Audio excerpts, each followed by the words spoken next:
Vamos a abordar ahora el concepto de materialidad hasta su aplicación práctica. Este es un concepto muy importante dentro de la auditoría porque es el que nos va a permitir hacer valoraciones y establecer al final si los estados financieros son o no son razonables. Estamos en la fase ya de planificación. Con los temas que abordamos inicialmente, completamos lo que era el desarrollo de actividades preliminares, ya nos contrataron y ya estamos adentro de la empresa. Entonces ahora vamos a comenzar a determinar la planificación de la auditoría y nuestro primer tema es la materialidad. En esta fase, la materialidad es uno de los componentes del desarrollo de la estrategia global de auditoría. La estrategia global de auditoría es un registro de las decisiones claves que se considera necesario para planificar adecuadamente la auditoría y para comunicar asuntos importantes para el equipo del encargo.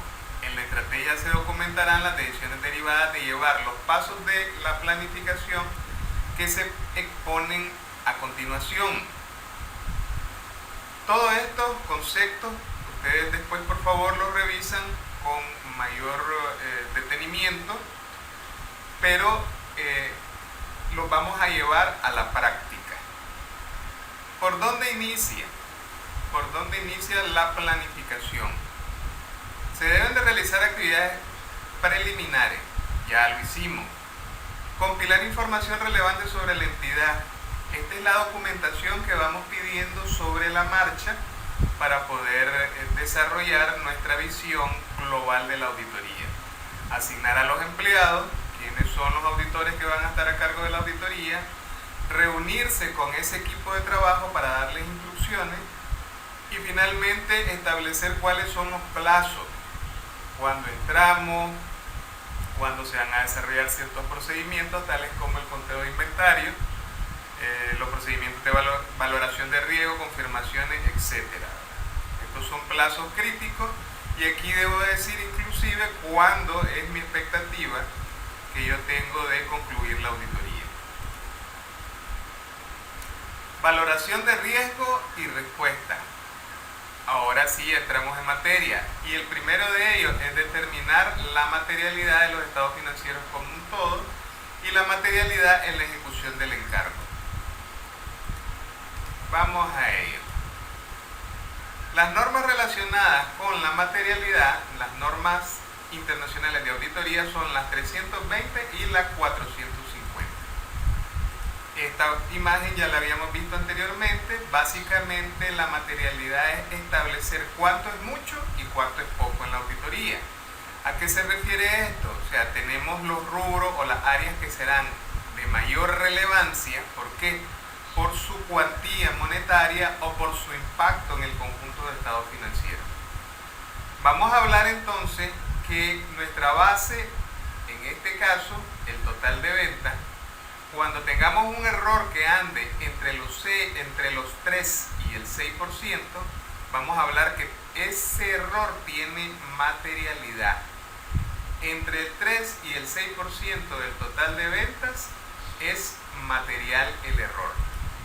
Si lo viéramos desde la perspectiva de los activos totales, diríamos que un error o un conjunto de errores, ¿verdad? Esto es importante. Un error en una cuenta específica o un error combinado de varias cuentas, el conjunto de errores, si suman entre el 2 y el 3%, vamos a decir que es material, que es relevante, tiene importancia relativa. En todos los casos, esto se tiene que determinar en la fase de la planificación, o sea, durante el desarrollo de la auditoría. ¿Por qué? Porque esta es nuestra base sobre la cual va desarrollando su trabajo el auditor. No puede ir sobre la marcha determinando qué es importante y qué no. Especialmente porque trabajamos con un equipo y entonces todo el equipo debe estar claro de qué magnitudes se van a considerar con importancia relativa o con materialidad. Veamos con un ejemplo el concepto de materialidad. La empresa El Triunfo solicita un préstamo al Banpro quien requiere un activo dado en garantía que represente 2-1 el monto del crédito por 40.000. Entonces aquí podemos ver que si lo que me pide es una garantía de 40.000, el activo que voy a dar en ser el doble del préstamo. Por lo tanto, estaríamos hablando de un activo de 80.000, valorado en 80.000. La empresa ofrece en garantía una máquina con valor en libro así: costo del activo 100.000, depreciación acumulada 20.000, vida útil prevista 10 años. Esto nos lleva a concluir que este activo se ha estado utilizando durante 2 años. Ahora, el costo neto, ¿verdad?, en este momento sería 100.000 menos 20.000, o sea, 80.000. A simple vista, podríamos afirmar que, miren la pregunta: usted como analista del banco, ¿tomaría la maquinaria en garantía con la información conocida? La información conocida es la siguiente: necesito un activo con valor de 80.000 para que me cubra 2-1 el préstamo, y tengo ahorita, como pueden observar, un activo con valor neto de 100.000 menos 20.000, 80.000. ¿Usted como analista del banco tomaría la máquina en garantía? Entonces la respuesta a simple vista sería sí. ¿Por qué? Porque esa es la información que yo tengo disponible en este momento. Pero como auditor me doy cuenta de una información adicional. Este hecho no es conocido por el banco, pero yo como auditor, como estoy adentro de la organización, miren ahora qué va a pasar. El proveedor de la maquinaria ha dejado de producir repuestos para ese modelo, lo que reduce la vida útil del bien a 5 años aproximadamente. ¿Qué significa eso? El activo lleva 2 años de uso, o sea, le quedan 8.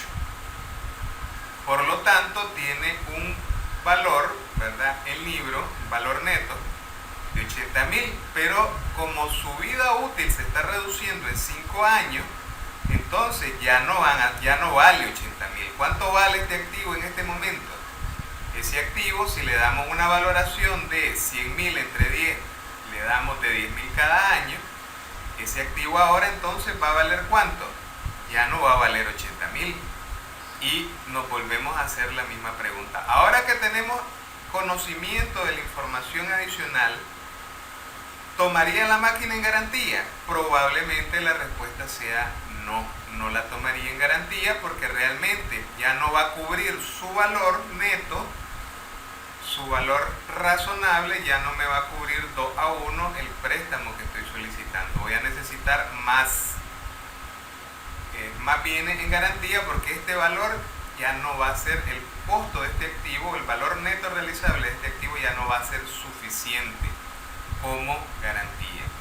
Entonces, la definición de importancia relativa o de materialidad es que si el hecho o la información que yo tengo, en este caso el hecho no conocido, cambiaría la decisión del usuario de los estados financieros, entonces se va a considerar como un hecho material. Esto obviamente es a nivel más teórico, pero expresado en una situación más real. Para eso entonces necesito determinar, o para eso me sirven ese conjunto de porcentajes que yo voy a determinar. Entonces comencemos a hablar de materialidad, y tendríamos aquí como materialidad global, veamos, activos totales por 1.000.000, inventario por 300.000. La materialidad global de los inventarios, ¿cuánto sería? 300.000 entre 1.000.000 sería un 30%. Ese sería el global. Ahora, de una prueba que realicé, me encontré que el inventario obsoleto registrado como disponible para la venta es 15.000. Entonces, en este caso voy a dividir 15.000 entre 300.000, que ahora 300.000 es la base, y ya no estoy hablando de materialidad global, sino que ya estaría hablando de materialidad específica. ¿Específica para quién? Específica para los inventarios.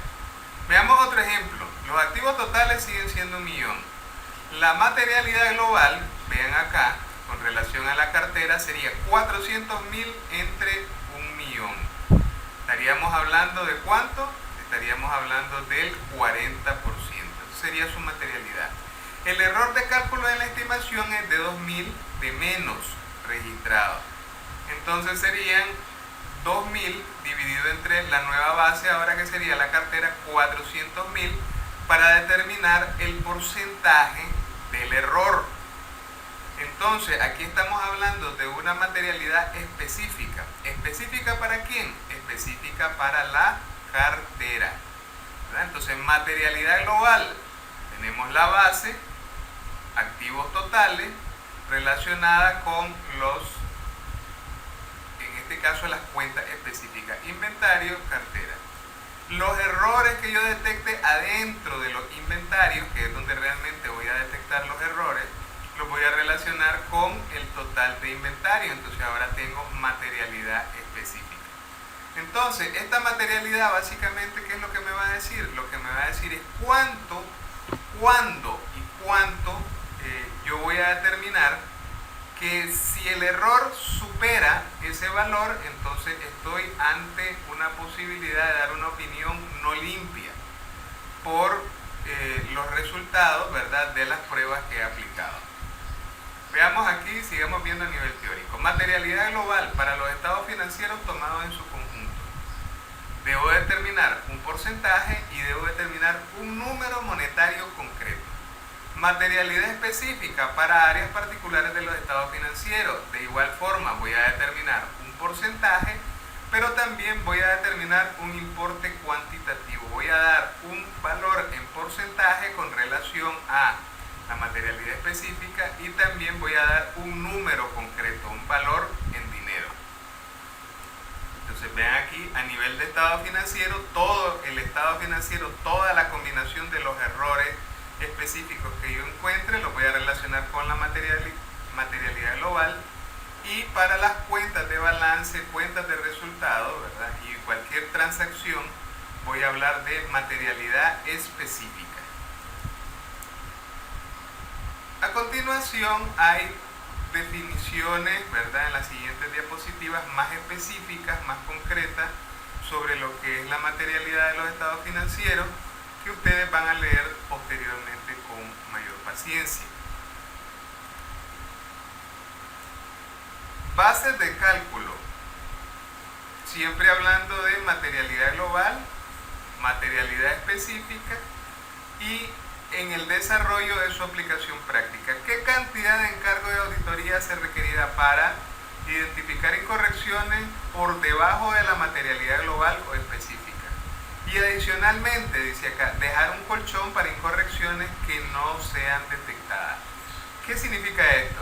Esto significa que existe la posibilidad de que al aplicar nuestras pruebas aún quede una cantidad que yo no logre detectar. O sea, en otras palabras, errores que no cayeron dentro de la muestra que yo seleccioné para el desarrollo de mi auditoría.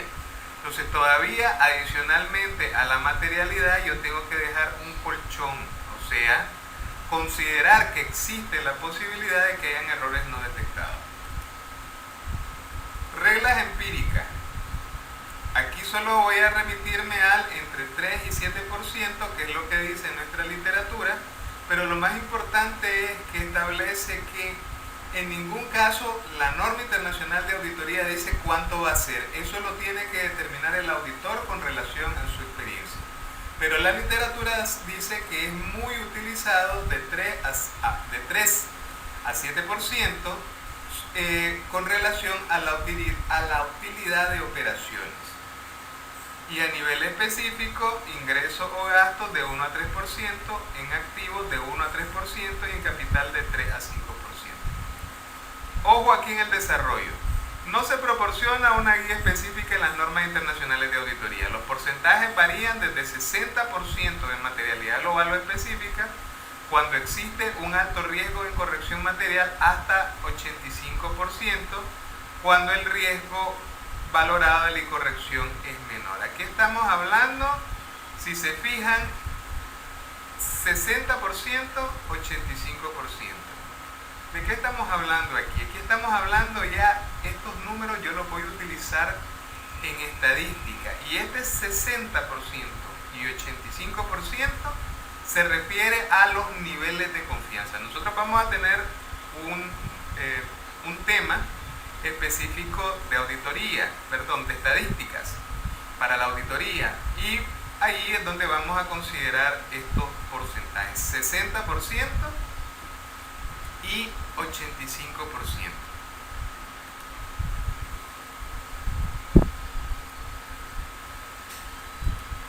Ok, vamos ahora ya directamente a la parte práctica. Aplicación de los conceptos de materialidad, incumplimiento de principios de contabilidad e incertidumbre para determinar la opinión del auditor. Esto ya es la aplicación concretamente práctica. ¿Para qué sirve esto de la materialidad? Ya lo vamos a ver. Entonces, lo que acabamos de conversar. Vamos a decir, para efectos nuestros y de la auditoría que estamos haciendo en la empresa Delta Furniture, que todos los errores combinados, ¿verdad? Si están por debajo del 3%, X es el error. Si son menores al 3%, yo los voy a considerar como no importantes. Si están entre el 3 y el 6%, yo lo voy a considerar importante. O sea, tiene materialidad. En este caso, no importante, no tiene materialidad. Y si está por encima del 6% el error o los errores combinados, voy a decir que tiene mucha importancia o mucha materialidad y por lo tanto es muy importante. Entonces vamos a manejar estos tres conceptos. No es importante por debajo de 3, es importante entre 3 y 6 y es muy importante cuando sea superior al 6%. ¿Cómo voy a sacar el error? ¿Cómo lo determino? ¿Cómo voy a sacar estos porcentajes? ¿Cómo los voy a sacar? Entonces voy a cuantificar el error contable y lo voy a dividir entre la base. ¿Qué es la base? La base a nivel global, total activo, venta, lo que yo establezca, ¿verdad? Dentro de mi metodología. Entonces voy a dividir el error entre la base y eso me va a dar el porcentaje. Cuando yo tenga este porcentaje lo voy a clasificar si es no importante, si es importante o si es muy importante. No es material, es material, es muy material. La base, habíamos dicho, puede ser total activo, puede ser total venta, puede ser total utilidad. Esto también lo voy a definir de manera previa cuando yo vaya a desarrollar mi auditoría. Incumplimiento de principios. ¿Qué es un incumplimiento de principio? Un incumplimiento de principio es un error que se determina en los estados financieros, pero yo lo voy a evaluar a nivel de ¿qué? A nivel de afirmaciones. Teníamos entre las afirmaciones la propiedad. Los camiones que me aparecen en la lista de activos fijos como camiones de reparto tienen que ser propiedad de la organización. Que no sean propiedad de la organización y que estén registrados como tal es un incumplimiento de principio. Existencia, esos camiones además de que sean o estén registrados como propiedad de la organización, tiene que existir físicamente, porque ¿qué pasa si el camión lo tengo, ¿verdad?, en la casa del dueño o en otra empresa haciendo otras cosas? Entonces ese activo no existe, o se lo robaron, por ejemplo, o cualquier otra situación. Entonces puede ser que tenga yo una escritura del vehículo, pero el vehículo nunca lo tuve, o ya lo vendí y yo me quedé con la escritura como parte del activo y el activo ya no existe. También esto puedo hablar del efectivo, o sea, yo tengo en la caja 1.000.000, pero me voy a la caja y la plata no está. Derechos. El mismo concepto de existencia, nada más que para bienes intangibles, como por ejemplo habíamos hablado del banco, de las cuentas por cobrar y de los activos fijos intangibles. También tenemos acá los pasivos. Integridad. Todas las transacciones deben de estar registradas en el periodo que corresponde. Que no estén registradas, que haya de más o que haya de menos, tengo un problema con la afirmación de integridad y por lo tanto tengo un incumplimiento de principio. Valuación. Los valores que me aparecen deben de ser los valores netos razonables, tanto de los activos como de los pasivos como del patrimonio. Ocurrencia. las transacciones deben de estar registradas en el periodo que corresponde. Todo incumplimiento que yo tenga de las afirmaciones, entonces va a ser o lo voy a considerar un incumplimiento de norma o principio contable. Por último tenemos el concepto de incertidumbre. ¿Qué es la incertidumbre? La incertidumbre simple y sencillamente la puedo marcar con la expresión no sé. No conozco, no sé lo que va a pasar. Entonces, ¿dónde voy a identificar ese tipo de cosas? ¿Cuándo hay incertidumbre? Por ejemplo, cuando yo tengo juicio y litigio y no sé si voy a perder o si voy a ganar, yo tengo probabilidades, pero esas probabilidades tienen una incertidumbre.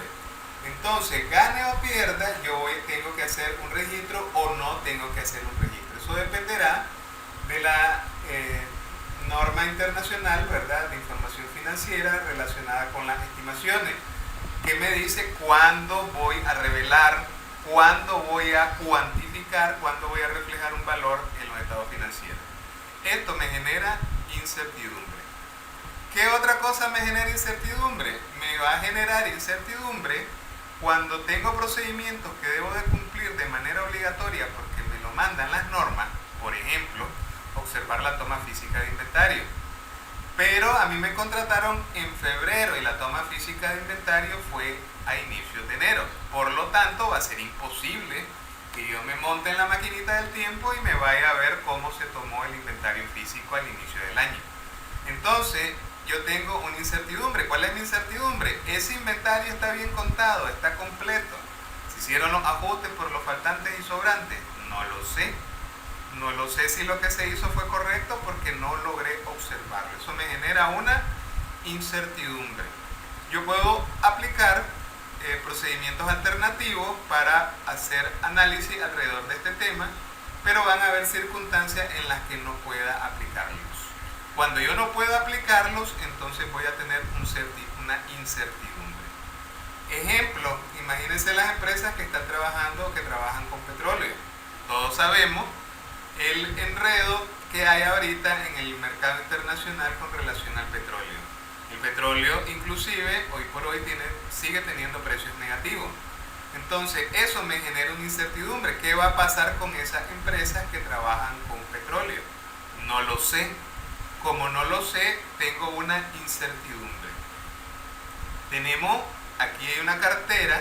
Y aquí me voy a referir a la cartera de inversiones. Si yo he cotizado, si yo he comprado en bolsa acciones, ¿verdad? Tengo inversiones en compra de acciones.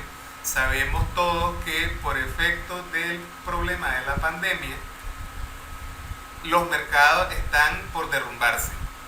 Y entonces no sabemos qué va a pasar con esas acciones que hemos comprado. Se va a caer, se va a mejorar, algunas acciones van a mejorar, otras van a caer, pero de forma significativa.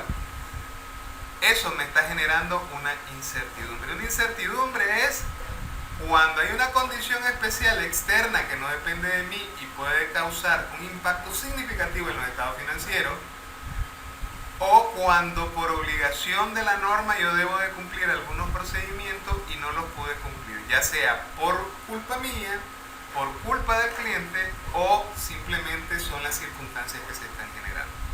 Entonces eso es una incertidumbre. Ahora vamos a ver una matriz que me dice, combinando los conceptos de los que hemos hablado, materialidad, norma e incertidumbre, yo voy a establecer qué tipo de opinión voy a dar. Si mi error combinado, todos los errores que he determinado son menores al 3% de mi base, vamos a suponer ahorita que la base es el total de activos, si todos los errores combinados son menores al 3%, entonces no importa si haya, ¿verdad?, en esos errores incumplimiento de norma o si hay incertidumbre. Como no tienen materialidad, mi opinión va a seguir siendo limpia. Yo voy a revelar estos errores detectados a través de mi carta de control interno, donde voy a mandar a sugerir las correcciones. Sin embargo, aunque estos errores existen y yo los detecté, mi opinión va a ser siempre limpia. ¿Por qué? Porque los errores combinados no son materiales. Si los errores están entre el 3 y el 6%, no importa si sea una norma o si es una incertidumbre. Voy a dar una opinión con salvedad. Si la combinación de errores tienen que ver con normas o tienen que ver con incertidumbres, mi opinión ya no va a ser limpia, va a ser con salvedad en ambos casos. Ahora, si el error es muy importante, si está por encima del 6%, pero lo que tengo es un incumplimiento de normas, entonces la opinión que voy a emitir es una opinión adversa o negativa. ¿Qué va a decir esta opinión? Los estados financieros tomados en su conjunto no son razonables. Ahora, si el error es muy importante y lo que tengo es una incertidumbre, ¿qué va a pasar? Yo voy a abstenerme de opinar. ¿Por qué? Porque no sé cómo están los estados financieros. Los riesgos a los que estoy expuesto son tan altos y no sé, entonces en vez de meterme a dar cualquier otro tipo de opinión, lo que voy a decir es me abstengo de opinar.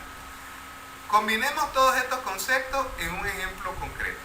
Veamos aquí. Tenemos para este caso activos totales 1.000.000, cuentas por cobrar 500.000, resultados de la confirmación.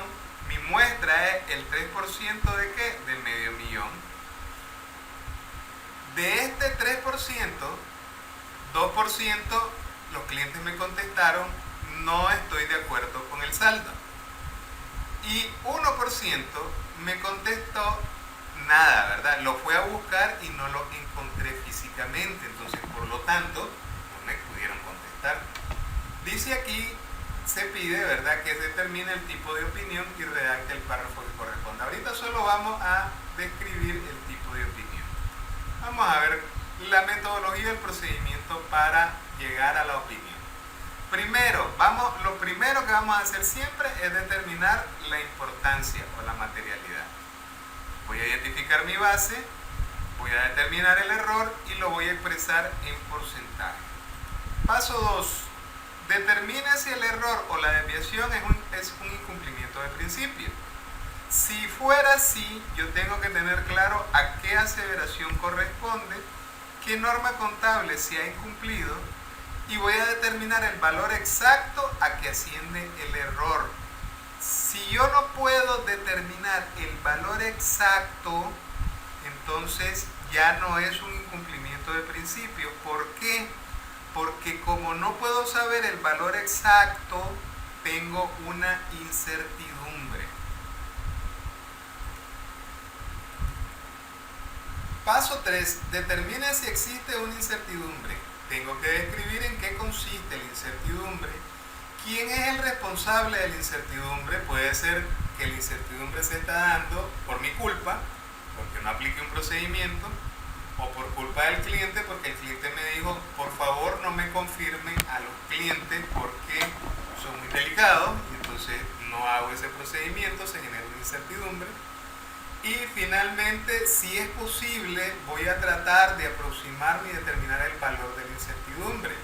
Si no es posible, el valor de la incertidumbre va a ser el total de la cuenta evaluada. Por ejemplo, si no puedo yo determinar cuál es el riesgo, ¿verdad?, o los errores asociados a el hecho de que no pude encontrar la vivienda de los clientes, y como no lo pude encontrar, no les pude preguntar, entonces yo puedo llegar a la conclusión de que el total de las cuentas por cobrar sería el valor de la incertidumbre. ¿Por qué? Porque yo voy a hacerme la pregunta, ¿las cuentas por cobrar son razonables? No lo sé.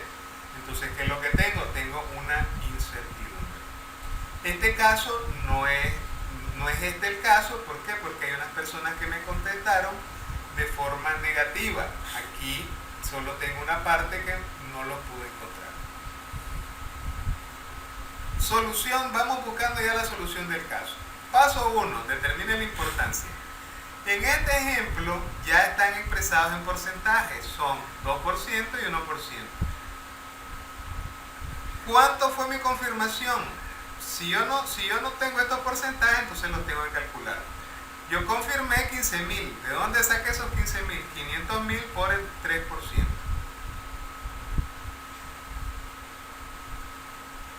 Negativas. 10.000. ¿Cómo llegué a ese 10.000? 500.000 por el 2%. Clientes no encontrados, 5.000. ¿Cómo llegué a esos 5.000? 500 por, aquí por favor me corrigen, 1%. Determina si el error o la desviación es un incumplimiento de principio. Las confirmaciones negativas representan un incumplimiento de principio relacionado con la aseveración de derechos. ¿Por qué? Porque los clientes no están de acuerdo con el saldo.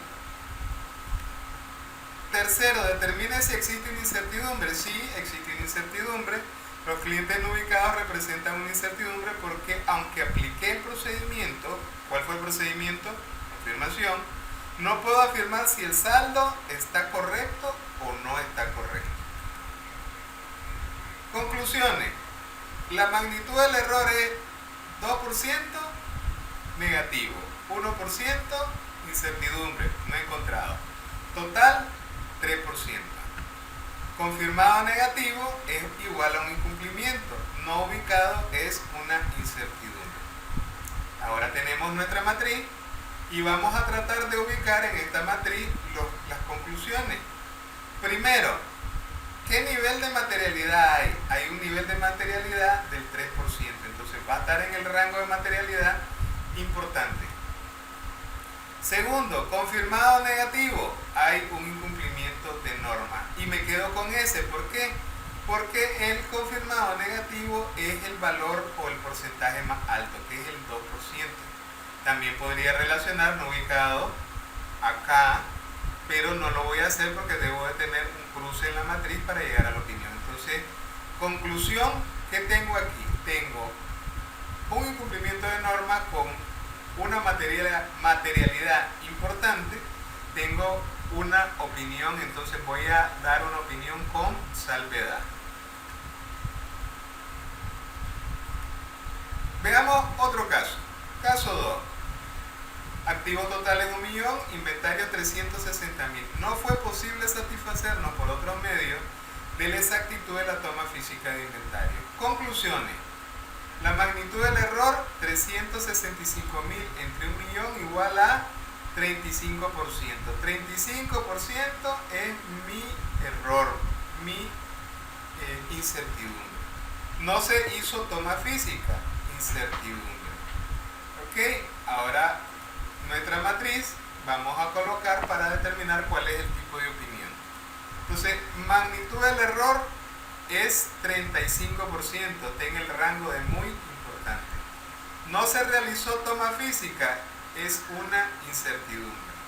Entonces tengo muy importante, tengo incertidumbre.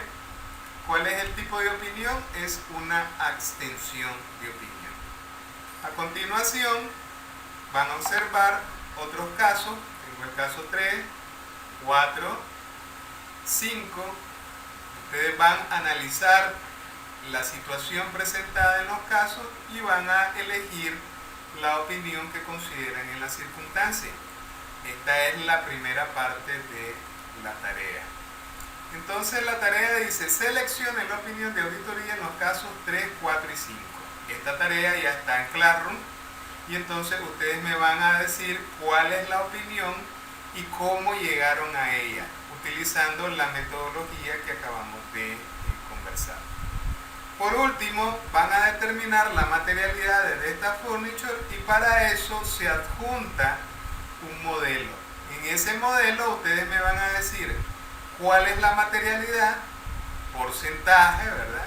Y valor de la materialidad global, porcentaje y valor de la materialidad específica.